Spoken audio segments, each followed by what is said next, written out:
לגודה. שוב! אוקיי חבר'ה, קיצור, יש לי אורח היום, נתנאל, אח שלי, שאני אדבר על משהו קטן, ולפני שמתחילים אני רוצה להגיד משהו, שאתם בטח שואלים למה אני לא מעלה סרטון של השאלות תשובות, אמרתי מכיוון, פעם ראשונה, אמרתי מכיוון, ואני רוצה שתדעו שאני מעלה את זה כי רק שבוע הבא, ואם אתם רוצים לצפות את זה בין הראשונים, תתנו לייק, אבל אל תשכחו לעשות סאבסקרייב לסרטון הזה ולהירשם על כפתור הפעמון כדי לא לפספס את הסרטון. אם אהבתם, אני לא מכריחה אף אחד, אז רק שתדעו שזה מוחרם. דאום. אז חבר'ה, אני הולכת לדבר איתכם היום על הדבר שנקרא ספינר. אח שלי הקטן רוצה ספינר, נכון? כן. אתה רוצה ספינר? כן. אז תשתו. עכשיו, אני רוצה שתבינו מה זה הדבר הזה ספינר. מניחים את זה על האצבע ומסובבים. אוקיי, ככה ומסובבים. אוקיי, מה זה נותן? אולי אני אקנה את זה סתם כדי לראות בכלל מה זה עושה. אני זה עם החברות וזה. חברות שכותבות כל הספינר, אחרי דקה כותבות התמכרתי. מה? כיף בספינר, אוקיי? לא, זה נחמד, זה סבבה, אבל כאילו, למה זה הפך לטירוף? ובואו אני אסביר לכם למה אתם לא כדאי לכם לקנות את זה אם עוד לא הפכתם לקורבנות וקניתם ספינר ב100 שקל. אז אם קניתם, בלי להעליב, זה טירוף. ואם עוד לא קניתם, תקנו את הזולים, חבר'ה. אם כבר אז תקנו את הזולים, למה את היקרים סתם? הזולים הכי פושטקים.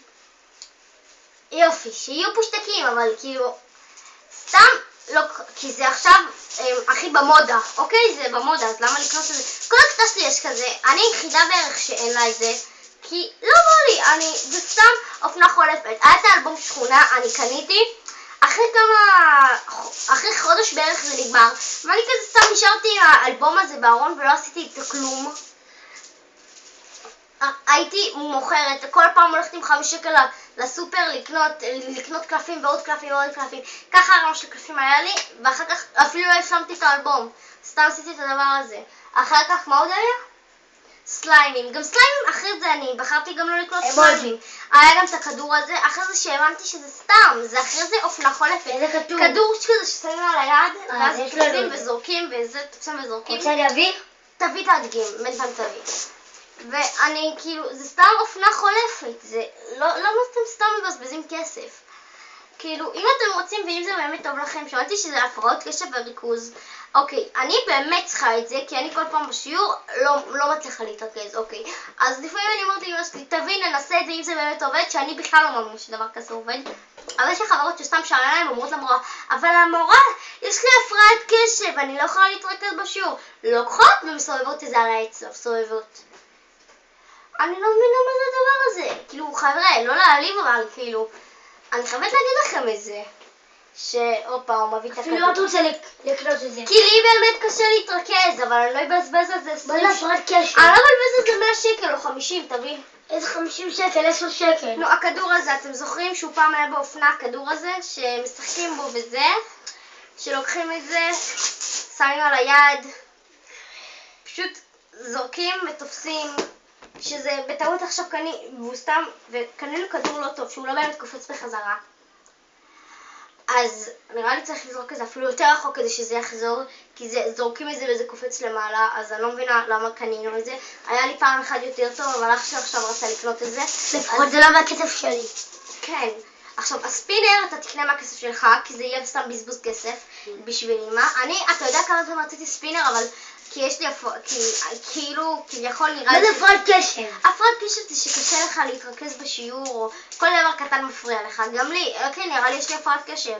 אבל אפילו שהיה נראה לי שיש לי הפרעת קשב, אז כאילו, אני ידעתי שלאמא אין כסף.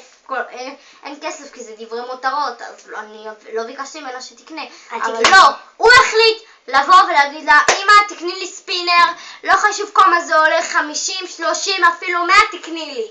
לא נכון. עדיין, לא אמרת ככה, אבל קולטים הדיבור שלו שאתה רצית ככה. אז בקיצור, חבר'ה, אל תקנו סתם ספינר, זה סתם בזבוז של כסף, אתם יכולים לקנות עם זה משהו יותר טוב, נגיד, הסקייטבורד הזה שרק אני רוצה, סקייטבורד הזה עם השני גלגלים שעומדים עליו והוא נוסע. עכשיו אני רוצה לחסוך לזה, אבל האמת זה 4 גלגלים. זה עולה, אמרו לי שזה עולה כמעט כמו אוטו, אז זה בערך 4,000 5,000. 5,000, 4,000, לא משנה. עוד מעט יורידו את המחיר. עוד מעט, עוד כמה, 2, 3? כמה זמן יש עם האופניים חשמליים? עוד לא הורידו את המחיר. הורידו טיפה. אבל זה עדיין עולה מלא. בחיים לא תקנה אופניים חשמליים. בחיים לא, אני מפחדת גם. אולי קורקינט חשמלי. גם קורקינט. אך יאללה. יש לו 2 גלגלים. אז חבר'ה, אם אתם באמת, יש לכם הפרעת קשב כמוני, שלא הלכתי לאבחנות, וכמוני. של הפרעות קשב, אין לך הפרעות קשב. יש לי. אתה בטח חושב בשיעור ככה כמו איזה חנוני, מקשיב למורה ואתה כזה, אמרה, זה 1 ועוד 1 שווה 0. אני אגיד לך מה זה 0? אני 0 כי אין לי ספינר. אתה גם 0 תמיד. אז אם אהבתם את הסרטון, תנו לייקס, תעשו סאבסקרייב, אל תשכחו לי ללחוץ על הפעמון, ויאללה ביי!